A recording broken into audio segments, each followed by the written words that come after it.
এই মূলাধার চক্রে যদি কোনো কারোর প্রবলেম থেকে থাকে, যে গাঁটে গাঁটে ব্যথা হয়, জেল শুকিয়ে যায়, হ্যাঁ, অনেক সময় দেখবেন হাঁটু রিপ্লেসমেন্ট করতে হয়, কিংবা যাদের কোমরে ব্যথা হয় বা স্পাইনাল কর্ডের ব্যথা যন্ত্রণা হয়, যত দুরারোগ্য ব্যাধি আছে না, একটা মানুষের যত রকম দুরারোগ্য ব্যাধি হতে পারে, সেই সমস্ত দুরারোগ্য ব্যাধির মূল কারণ হচ্ছে স্বাদিষ্টান চক্র খারাপ। হ্যাঁ, আমার ওভারঅল এক্সপিরিয়েন্স খুবই ভালো।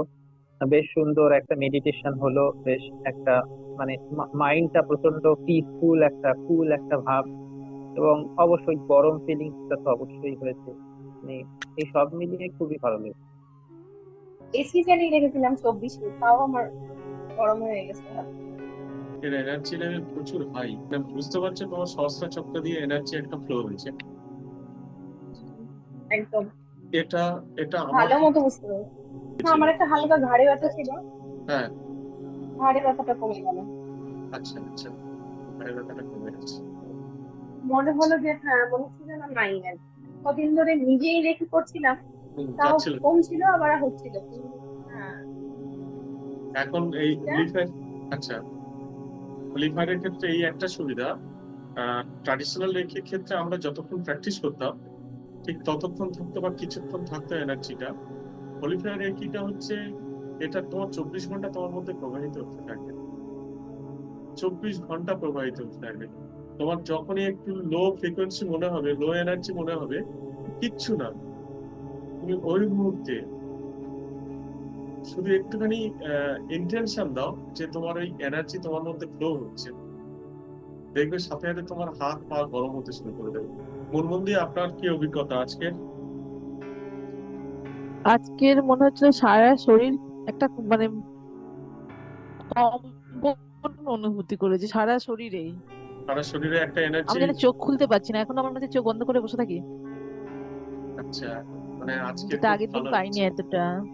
ব্যাস ব্যাস। আজকে কিন্তু দুটো পা জ্বালা করছে না। আগে আচ্ছা যেমন আচ্ছা। পা তলায় বা হাতটা দুটো জ্বালা করছিল, আজকে জ্বালা করছে না। না, কিন্তু আজ খুব ভালো একটা ভাইব্রেশন পাচ্ছি। মূলাধার চক্র, মূলাধার চক্রকে বলা হয় আমাদের প্রকৃতস্থ মা। ঠিক আছে, আমাদের রক্ত বংশের মা। আমাদের অনেক সময় দেখবে পরকীয়ায় লিপ্ত হয়ে নিজের সন্তানকে সে হত্যা করেছে। ঠিক আছে, এটা রক্ত মাংসের ক্ষেত্রে যে আমরা যাকে মা বলে ডেকে আসি, হ্যাঁ, সেক্ষেত্রে সেই মা কিন্তু সে তার নিজের সন্তানকে মেরে ফেলতে পারে। কিন্তু যে প্রকৃতস্থ মা আমাদের মূলাধার চক্র, সে মূলাধার চক্র কিন্তু আমাদের সব সময় আমাদের সেবা যত্ন করতে থাকে। সে যতদিন আপনার এই রক্ত মাংসের শরীরটা থাকবে, সে কিন্তু ততদিনই আপনাকে খাইয়ে পরিয়ে বাঁচিয়ে রাখবে। ঠিক আছে, সেই দায়িত্বটা পালন করে কিন্তু আমাদের মূলাধার চক্র। এই মূলাধার চক্রের অবস্থানটা কোথায়? এই মূলাধার চক্রের অবস্থানটা আমাদের স্পাইনাল কর্ডে। হ্যাঁ, ভাষ্য শোনা যাচ্ছে তো? তোমার ভিডিওটা অফ হয়ে আছে। হ্যাঁ, হ্যাঁ, হ্যাঁ, হ্যাঁ, হ্যাঁ, হ্যাঁ, শোনা শোনা যাচ্ছে। যাচ্ছে, শোনা যাচ্ছে স্যার। হ্যাঁ, মূলাধার চক্রের অবস্থান হচ্ছে আমাদের স্পাইনাল কর্ডের একদম লাস্ট বিন্দুটা। এই মূলাধার চক্রে যদি কোনো কারোর প্রবলেম থেকে থাকে, তাহলে দেখবেন যে গাঁটে গাঁটে ব্যথা হয়, জেল শুকিয়ে যায়, হ্যাঁ, অনেক সময় দেখবেন হাঁটু রিপ্লেসমেন্ট করতে হয়, কিংবা যাদের কোমরে ব্যথা হয় বা স্পাইনাল কর্ডের ব্যথা যন্ত্রণা হয়, তাহলে জানবেন যে তাদের মূলাধার চক্রে প্রবলেম দেখা দিচ্ছে। আরো কিভাবে জানবেন? যদি তার অর্থনৈতিক সমস্যা দেখা দেয়, অর্থনৈতিক সমস্যা যদি দেখা দেয়, তাহলে জানবেন যে ওর মূলাধার চক্রের প্রবলেম আছে। কিংবা যদি তার এনার্জির পরিমাণ যদি কম দেখা যায়, হ্যাঁ, খাচ্ছে দাচ্ছে ঘুরে বেড়াচ্ছে, তবুও যেন একটা লেজিনেস ভাব তার মধ্যে একটা কাজ করছে, মানে কোনো কিছু যেন তার ভালো লাগছে না, সে একটা দুর্বল দুর্বল ভাব অনুভব করছে, তাহলে জানবেন যে তার কিন্তু ক্লান্ত মূলাধার হয়ে প্রবলেম আছে। সেই ক্ষেত্রেও মূলাধার চক্রের প্রবলেম আমরা ধরে নিই। ঠিক আছে, এবারে মূলাধার চক্রের প্রবলেম, মূলাধার চক্র যদি কারোর প্রবলেম থাকে, দেখবেন কেউ অনেক ব্যক্তি আছে, দেখবেন তাদের সম্পত্তি, বিষয় সম্পত্তি প্রচুর, কোটি কোটি টাকা, তারপরেও না তার খাওয়া জোটে না। সেই ক্ষেত্রে তাহলে জানবেন যে ওরও কিন্তু মূলাধার চক্রের প্রবলেম। বোঝাতে পারলাম মূলাধার চক্র ভার্সন? হ্যাঁ, হ্যাঁ, হ্যাঁ, হ্যাঁ, হ্যাঁ, বুঝেছি।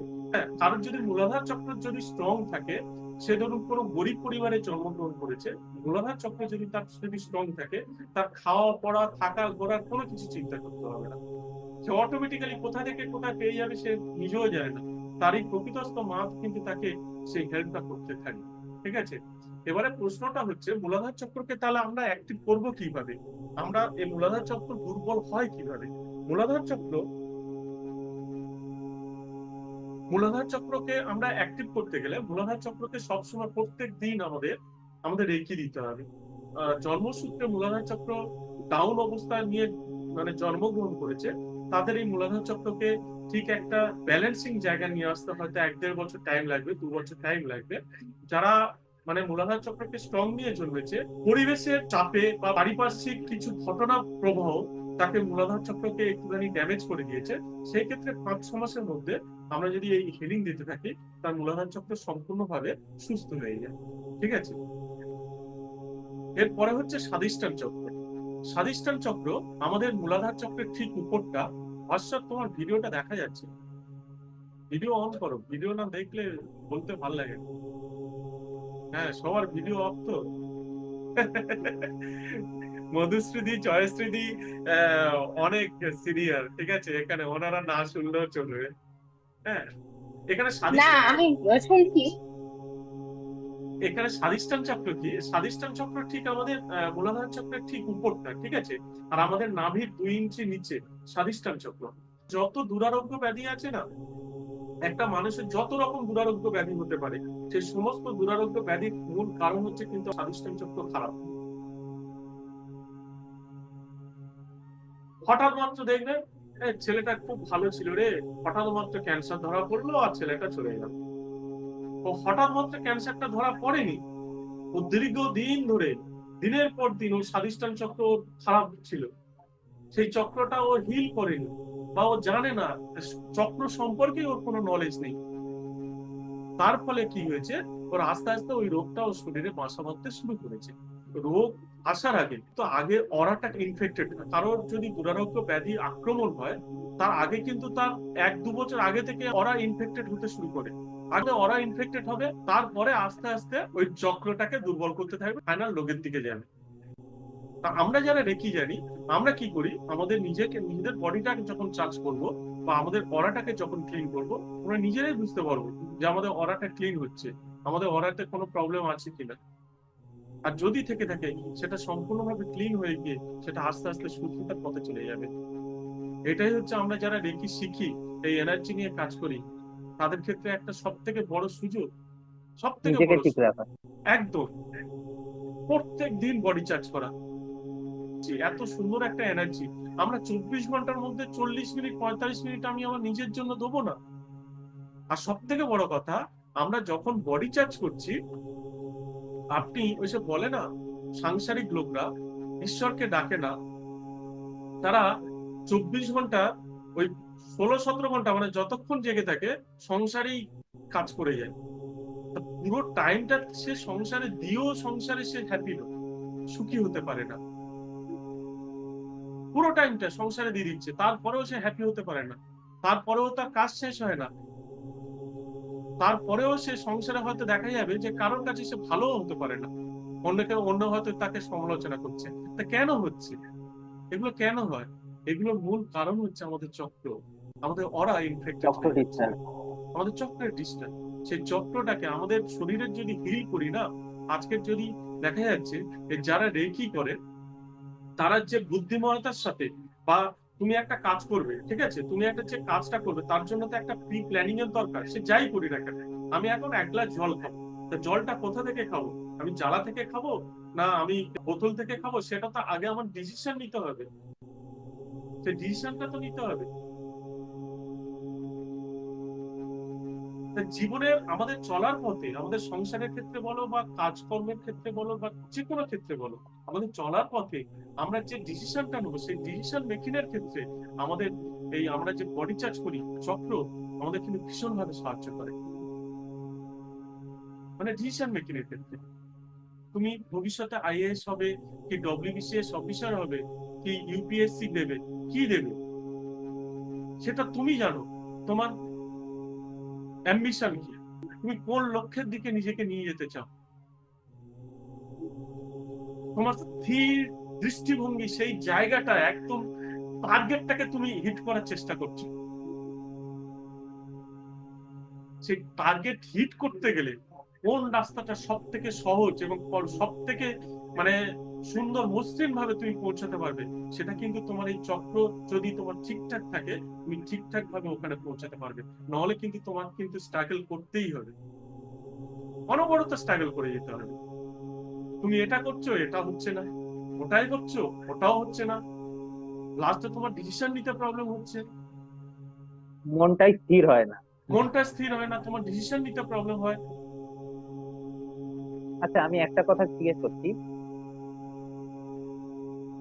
বলো এই যে বলো। মানুষের মন যে অশান্ত, এটা কি মণিপুর এই মানে মূলাধার চক্রের জন্য, মানে অনেক দুশ্চিন্তা আছে সব বিভিন্ন বলবো, সব রকমের, বলবো, এটাও কি সব মূলা? বলবো, সব বলবো।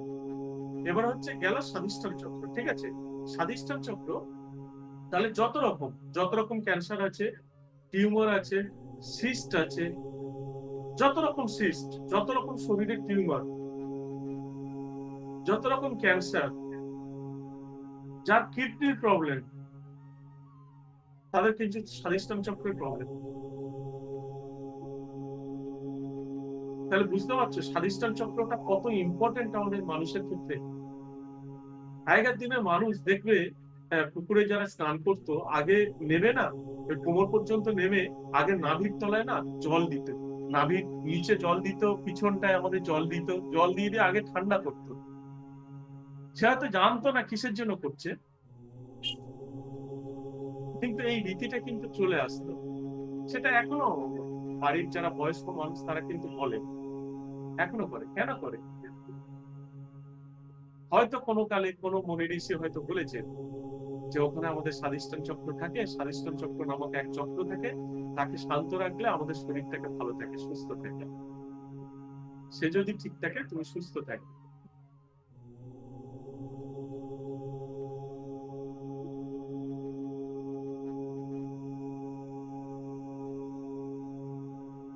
এইটা হচ্ছে আমাদের স্বাধিষ্ঠান চক্র।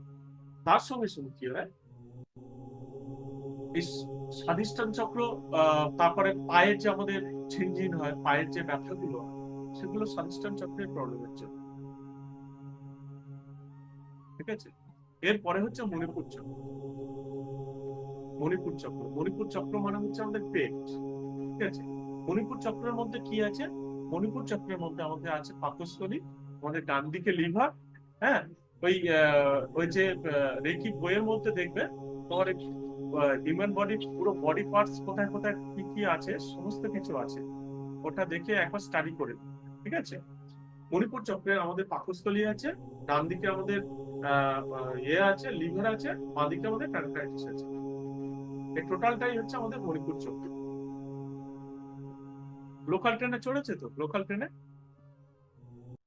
আম পাচক বিক্রি করে, জানো যে যার পেট ভালো, যার সব ভালো। এটা কিন্তু 100% সত্যি কথা। যার পেট ভালো না, তার সবকিছুই ভালো। এই মণিপুর চক্র যদি কারোর খারাপ থাকে না, তার জীবনের সুযোগ সুবিধার পরিমাণ কম আসে, তার জীবনের সুযোগ সুবিধা তার প্রবলেম আছে। সে যাই কিছু করুক না কেন, সে সবকিছুতে ফেলিওর হতে থাকে। মানে বুঝতে পারছো আমাদের প্রত্যেকটা চক্র কতটা ইম্পর্টেন্ট আমাদের শরীরের মধ্যে, প্রতিটা চক্র কতটা ইম্পর্টেন্ট। আচ্ছা, মণিপুর কি নাভিতে কল্পনা করব? না, নাভিতে মণিপুর একদম, চক্র মানে আমাদের পেট, নাভির উপরে। মানে আচ্ছা, নাভির উপরে, আর একদম নাভির নিচে স্বাধিষ্ঠান। নাভির নিচে স্বাধিষ্ঠান চক্র, ছবির মধ্যে আচ্ছা, আছে। হ্যাঁ, মণিপুর চক্র পেট, ঠিক আছে? এই মণিপুর চক্র কারোর যদি দুর্বল থাকে, সে পৃথিবীর সব থেকে বোকা মানুষ হয়। কোনো সিদ্ধান্ত আসতে সে তার সবসময় প্রবলেম দেখা দেবে। মুরমুন্দির মাইক অফ, বুঝতে পারছি না, ভাস্বরের মাইক অফ। আমি শুনছি। শুনছি স্যার, শুনতে পাচ্ছি শুনতে পাচ্ছি আমরা। সবটাই। মানে সুবর্ণ সুযোগ হয়তো একবার দিল ঈশ্বর, ইউনিভার্স তোমাকে দিল, সেই সুযোগটা তোমার হাতছাড়া হয়ে গেল, আর আসতে চাইবে না। তখন জানবে যে তোমার অনাহত চক্রের প্রবলেম, এই মণিপুর চক্রের প্রবলেম আছে। যেন মণিপুর চক্রটাকে আমাদের খুব ইম্পর্টেন্ট এই জায়গায়। আর তার সঙ্গে সঙ্গে সেই জন্য সবসময় সহজ পাচ্য খাবার খাওয়ার চেষ্টা করবে, পেটটাকে ভালো রাখবে। হ্যাঁ, হালকা খাবার খাবে, এবং অল্প, সব সময় পেট খালি রেখে খাওয়ার চেষ্টা করবে, সব সময় একটু খালি রাখবে, ভর পেট খাওয়ার চেষ্টা করবেন না, ঠিক আছে? একটু একটু খালি রেখে খাওয়ার চেষ্টা করবেন। আর পেটটাকে সবসময় সুস্থ রাখার চেষ্টা করবেন, সবসময় একটু সুস্থ রাখার আচ্ছা, চেষ্টা যাদের করবেন। ডাইজেশনে সব, যাদের ডাইজেস্ট, মণিপুর ঠিক চক্রের আছে ঠিক প্রবলেম, আছে, হ্যাঁ বুঝে তাদের গেলাম। মণিপুর চক্রের প্রবলেম। মানে এই যে অনেকের হট করে পেট খারাপ হয়ে গেল, তার মানে এই হ্যাঁ, মণিপুর মণিপুরেরই গন্ডগোল। মণিপুরের প্রবলেম, মণিপুরের গন্ডগোল। আর দীর্ঘদিন ধরে যদি এটা আচ্ছা চলতে থাকে, দীর্ঘদিন ধরে যদি এটা চলতে থাকে, তাহলে তার জীবনের সুযোগ সুবিধা কিন্তু কম চলে আসবে। আচ্ছা। মানে হয়তো অনেকে হয় না, গ্যাসের সমস্যা হয় প্রচুর, মানে যাই হয় সবসময় গ্যাসের সমস্যা লেগে আছে, তার মানেই তার ওইটা খারাপ, ওদের, মণিপুরটা হ্যাঁ, খারাপ। মণিপুর চক্র তাদের প্রবলেম, তাদের মণিপুর চক্রের প্রবলেম। এবং এই প্রবলেমটাকে জিইয়ে রাখলে, তাহলে বললাম জীবনের সুযোগ সুবিধা কম আসবে, জীবন যেরকমই চলছে সেরকমই ভাবে চলবে। সেই জন্য সবসময় আমরা টাটকা শাকসবজি খাওয়ার চেষ্টা করব। হুম, যে সেলগুলো, কোষগুলো জ্যান্ত, মরা কোষ না, সেইগুলো খাওয়ার চেষ্টা করব। শাকসবজির কোষগুলো কিন্তু মরে গেলে সে কিন্তু নেতিয়ে যায়, নেতিয়ে গেলেই আমরা ফেলে দিই। আর আমরা বাজার থেকে মরা মাছ কিনে এনে খাচ্ছি। মরা মাছ মানে তো তার সেল মৃত, মৃত কোষ, সেটা খাচ্ছি। তো ডেড বডি কোনোদিন শক্তি থাকে? ডেড বডি কোনোদিন শক্তি থাকে? আর মৃত মাছ মানে ওটাও তো ডেড বডি, ওটা মাছের বডি। ছাগলের মাংস খাচ্ছে, ওটাও তো ডেড বডি। অথচ কি লালন পালন করে যত্ন সহকারে আমরা ক্যানে ভরে নিয়ে ওই ডেড বডিটাকে আমরা ফ্রিজে এনে রেখে দিচ্ছি, তখন ভয় লাগছে না,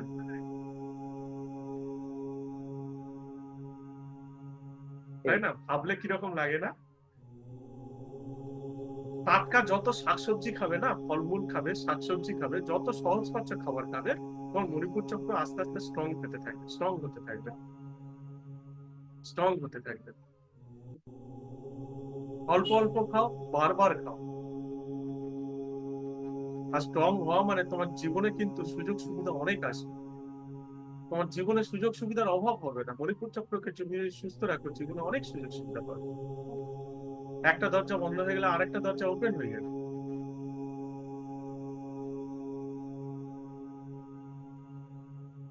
মণিপুর চক্র, স্বাধিষ্ঠান চক্র, মূলাধার চক্র বোঝা হয়ে গেল?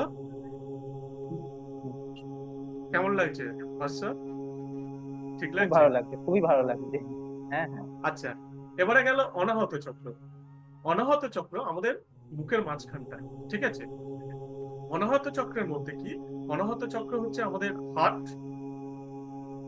আমাদের দুই হাত, এবং আমাদের ব্লাড সার্কুলেশন। এইটাকে আমরা অনাহত চক্রের মধ্যে পড়ি, মানে ধরি, ঠিক আছে? আমাদের যদি ব্লাড রিলেটেড কোনো শরীরে কোনো সমস্যা দেখা দেয়, যে কোনো ধরনের সমস্যা, ব্লাড রিলেটেড যদি কোনো সমস্যা দেখা দেয়, তাহলে জানবেন যে ওটা আপনার অনাহত চক্রের প্রবলেম। কিংবা হার্টের যদি কারো সমস্যা দেখা দেয়, তাহলে জানবেন যে ওটা অনাহত চক্রের প্রবলেম।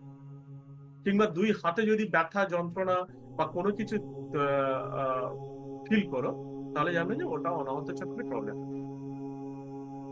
এটা গেল ফিজিক্যাল দিক, অনাহত চক্র। অনাহত চক্রের আরেকটা দিক হচ্ছে, যাদের অনাহত চক্র দুর্বল থাকে, এদের জীবনে না ভালোবাসার অভাব হয়। যাদের অনাহত চক্রে দুর্বল হয়, এদের জীবনে ভালোবাসার মানুষের অভাব হয়। হয়তো দেখা যাবে যে জন্ম দিয়েছে সেই মাও তাকে ভালোবাসতে চায় না, মাও তাকে দূরে ঠেলে দেয়, বাবাও তাকে দূরে ঠেলে দেয়। হয়তো দুই সন্তান আছে, একজন বড় সন্তান তার অনাহত চক্র দুর্বল, হয়তো তাকে বঞ্চিতই করে দেয়। এরা অন্যের কাছে ঠকে, অনাহত চক্রের প্রবলেম থাকে, অন্যের কাছে ঠকে যায়। এবারে এর উল্টো দিকটা বলবো, এটা তো মানে একটা দিক গেল। এর আরেকটা দিক হচ্ছে, অনাহত চক্র যদি কারো খারাপ থাকে না, সে চিটারও হয়। সে হচ্ছে চিটারও হয়। সমাজে যত চিটার আছে, তাদের অনাহত চক্রের প্রবলেম। যত চিটার আছে, তাদের অনাহত চক্র প্রবলেম 100% হবে। আবার মজার বিষয় হচ্ছে, এই চিটাররা যাকে ঠকায়, তারও অনাহত চক্রের প্রবলেম, তারও অনাহত খারাপ, হ্যাঁ। তারও অনাহত খারাপ। অনাহত খারাপ, মানে যে ঠকায় আর যে ঠকে, দুজনেরই অনাহত চক্রের প্রবলেমের জন্যই অনাহত তারা খারাপ। খারাপ। এবার যে ঠকে তার মনের মধ্যেও প্রশ্ন আসে যে আমি ঠকে গেলাম, আমিও তাহলে অন্যজনকে ঠকিয়ে দিই। এটাই ঘটে। অনাহত চক্রে খারাপ থাকলে তাদের প্রেম টেকে না, তাদের ভালোবাসার মানুষ তাদেরকে বঞ্চিত করে চলে যেতে পারে। সেটা স্ত্রী হোক, প্রেমিকা হোক, যেই হোক, কিংবা স্বামীও হতে পারে, মেয়েদের ক্ষেত্রে স্বামীও হতে পারে, সন্তানও হতে পারে। যাদের খুব যাদের খুব ডিভোর্স হয় তাদেরও অনাহত চক্র হ্যাঁ, খারাপ নিশ্চয়ই। হ্যাঁ, স্বামীও হতে পারে, সন্তানও হতে পারে, ছেড়ে দিয়ে চলে গেল, অনাহত চক্রের প্রবলেম। মানে বুঝতে পারছো আমাদের চক্রটা আমাদের জীবনে কতটা ইম্পর্টেন্ট। অথচ এই চক্রের পিছনে আমরা মানে আমাদের নিজেদের এই 40 মিনিট ব্যয় করে আমাদের নিজেদেরকে আমরা হিলিং না করে, আমরা বডি চার্জ না করে, আমাদের নিজেদেরকে সুস্থ না করে আমরা বাহ্যিক কাজটা করতে থাকি। তাহলে কি করে হবে? তোমার যদি অনাহত চক্রে খারাপ থাকে, তুমি শত চেষ্টা করলেও তোমার ভালোবাসা মানুষকে তুমি ধরে রাখতে পারবে না। শত চেষ্টা করলেও তুমি চিটারের হাত থেকে ঠকা মানে না ঠকে তুমি থাকতে পারবে না।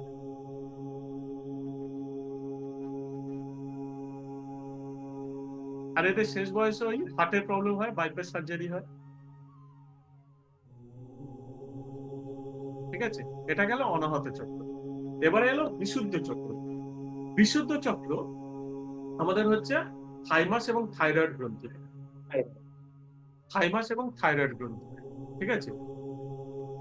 প্লাস হচ্ছে আমাদের ফুসফুস, দুটো ফুসফুস, এটা হচ্ছে আমাদের বিশুদ্ধ চক্রের মধ্যে পড়ে। এই বিশুদ্ধ চক্র কখন খারাপ হয় জানো? যখন সে নিজেকে ভাবে আমি একজন হতভাগা, আমার দ্বারা কিচ্ছু হবে না এই জীবনে, কি করতে আমি যে জন্মগ্রহণ করেছিলাম, কেনই বা এই জীবন রাখবো, এটা তার ভাবনা থেকেও আসে না। এটা ইনজেক্ট করে দেওয়া হয়। ধরো তোমার ছেলে, তোমার এখন বিয়ে হয়নি, তোমার বয়স থেকে বুঝতে পারছি, আমি বলছি আর কি। ধরো তোমার ছেলে, তুমি শত চেষ্টা করো, তোমার ক্ষমতা নেই, তা সত্ত্বেও তুমি ইংলিশ মিডিয়ামে পড়ানোর চেষ্টা করছো, তাই তো? মানে একদিকে তোমার মন কাজ করছে তোমার ছেলে হচ্ছে একদম টপ লেভেলে যাক, সব থেকে সমাজের সব থেকে একজন বড় মানুষ, মানুষের মতো মানুষ হোক এবং টপ র্যাঙ্কের চাকরি করুক, সেইটা তোমার আলটিমেট মকসদ। আবার সাথে সাথে এইটা তো ভেবে তুমি ভর্তি করে দিলে, এই ভর্তি করার ডিসিশনটা তুমি একদিন নিলে, তারপরে তুমি কি ভাবছো আর তাকে বলছো চাকরি বাকরির অবস্থা কিন্তু খুব খারাপ, পড়ছিস ভালো করে পড়াশোনা কর, যদি না কিছু হয় বাড়ির সামনে গ্যারেজ আছে, একটা গ্যারেজ করে দেবো, দুমুটো দুবেলা দুমুটো ভাত ভাত হয়ে যাবে। এই যে, মানে পুরোটাই নেগেটিভিটিতে ভরা। হ্যাঁ, এই যে কথাটা তাকে বললো, এই যে কথাটা তাকে বললো, তার মধ্যে ইনজেক্ট করে দেওয়া হলো, ওই ছোট্ট মনটাকে তার মধ্যে ইনস্টল করে দেওয়া হলো, তার মানসিকতা, তার সীমাবদ্ধতা তাকে বুঝিয়ে দেওয়া হলো যে তোমার সীমাবদ্ধতা এইটুকু, তোমার দ্বারা কিচ্ছু হবে না, তুমি যতই পড়াশোনা করো, যতই স্কুলের ফার্স্ট বয় হও, তোমার কিন্তু ওই লাস্টে একটু গ্যারেজ করে তোমাকে খেতে হবে।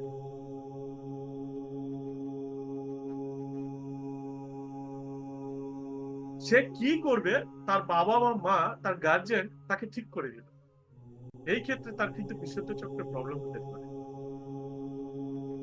আচ্ছা, অনেকের আমরা দেখেছি যে আমরা অনেকটাই দেখি যে সোসাইটি বলে বা বাবা মা বলে বা রিলেটিভরা বলে তোর দ্বারা কিছু হবে না, হবে না, হবে না, কিন্তু সে অদম্য জেদ রেখে খুব ভালো কিছু করে ফেলে। তাহলে কি তার বিশুদ্ধ চক্র খুব ভালো? যে বিশুদ্ধ না, ভাইব্রেশনটা, সরি।